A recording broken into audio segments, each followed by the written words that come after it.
秦始皇用咗10年就統一天下，究竟六國邊個最易食？用 DSE 評級機制分析下，易食指數5星星，韓同齊第一同 last 一個亡國嘅國家都係好易食。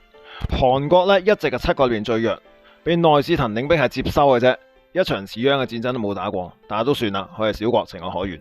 齊國好歹曾經嘅霸主，自稱過東帝，結果接近不戰而亡，真係愧對列祖列宗啊！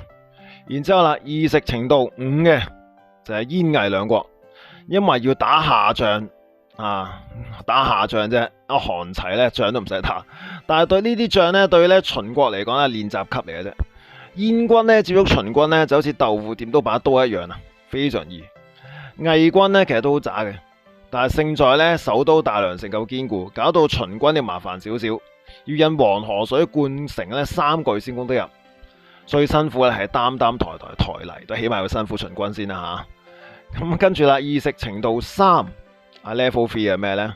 好啦，就係趙國，本身應該去到 level 1嘅，因為有李牧啊嘛。李牧連番擊敗秦軍，為秦王呢製造唔少麻煩，但冇計啦。趙王遷呢個昏君夠蠢，聽國開嘅小報告，中咗離間計，處死咗名將李牧，自毀長城。不過咁，就算有李牧呢，都只係多捱多1年半載嘅啫，因為兩個力量呢相差已經好懸殊啦。易食程度2，楚國。趙國呢就勝在呢戰鬥力強，但係楚國勝在地大物博人多。秦國呢當時太順利啦，搞到輕敵，就被楚國嘅名將項燕，即係項羽嘅爺呢有機可乘，初戰得手，擊敗李順。呢個呢秦統一戰爭裏邊唯一一場大敗仗。